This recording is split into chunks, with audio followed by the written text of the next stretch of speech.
नमस्कार बंधुरा सबाई के आमार मनेर मतो रान्नाते स्वागत जानाई। तो आमी आजके बानिয়েছি मसुर डालेर पकोड़ा। तो आपनारा आवाज शुनेই बुझते पेरेছেন কিভাবে মুচমুচে হয়েছে পকোড়াটা। তো আমি এইভাবে মুচমুচে করে পকোড়াটা কিভাবে বানিয়েছি আপনারা প্রথম থেকে শেষ পর্যন্ত ভিডিওটা স্কিপ না করে দেখতে থাকুন। মসুর ডালের পকোড়া বানানোর জন্য আমি এখানে 400 গ্রাম মসুর ডাল নিয়েছি। ভালো করে ধুয়ে 3 ঘন্টা মতন ভিজিয়ে রেখেছিলাম। আপনারা এরকম 2 থেকে 3 ঘন্টা ভিজিয়ে রাখবেন। এবার ডালটা আমি জল থেকে ছেঁকে নিয়ে ভালো করে বেটে নেব।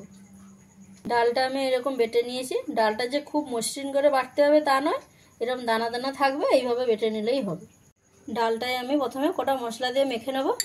তার জন্য দিয়ে দিলাম 3 চামচ রসুন কুচি,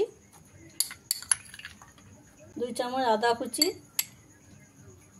3 চামচ কাঁচা লঙ্কা কুচি, 1 চামচ ধনে আর জিরে কড়াইতে নেড়ে নিয়ে আমি আধা গুঁড়ো করে নিয়েছি, দিয়ে দিলাম।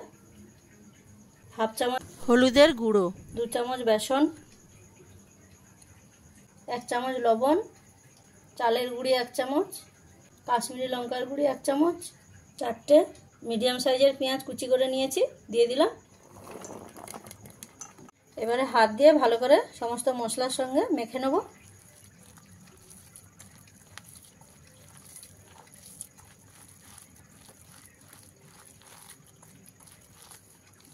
এইভাবে ডালটা আমি খুব ভালো করে মেখে নিয়েছি। এবারে ভেজে নেব। তেলটা ভালোভাবে গরম হয়ে গেছে। এবারে ডালের পকোড়াগুলো ভেজে নেব।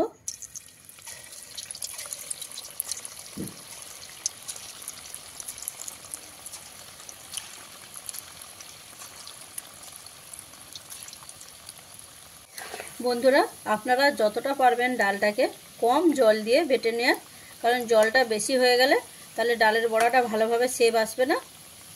তো চালের গুঁড়োটা আমি দিয়ে নিয়েছি, ডালের বড়াটা মুচমুচে হয় তার জন্য।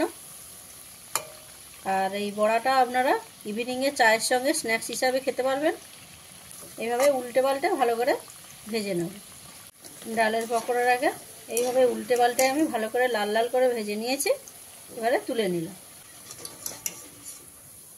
এইভাবে ব্যাচ ওয়াইজ আমি পুরো ডালের পকোড়াগুলো ভেজে নেব। বন্ধুরা আমি পেঁয়াজটাকে এরকম ছোট ছোট কুচি করেছি চৌকো করে। তো আপনারা চাইলে পেঁয়াজটাকে স্লাইসভাবেও কেটে নিতে পারবেন।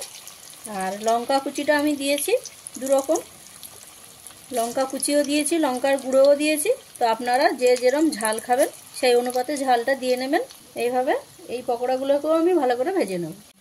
বন্ধুরা আমি যে সহজ পদ্ধতিতে ডালের পকোড়াটা বানাচ্ছি আপনারা আমার মতন সেমভাবে বানিয়ে নেবেন, দেখবে খুব ভালো লাগবে। বন্ধুরা গ্যাসটাকে মিডিয়াম ফ্লেমে রেখে ডালের পকোড়াগুলো ভেজে নিতে হবে। আর আমি যেভাবে বানালাম অবশ্যই আপনাদের ভালো লাগবে। আর ভালো লাগলে চ্যানেলটাকে লাইক, কমেন্ট, শেয়ার এবং সাবস্ক্রাইব করবেন। তো এই পকোড়াগুলো আমার ভালোভাবে ভাজা হয়ে গেছে, আমি তুলে নিলাম। এইভাবে বাকি সমস্ত পকোড়াগুলো আমি ভেজে নেব। এইভাবে সমস্ত পকোড়াগুলো আমি ভালো করে ভেজে নিয়েছি।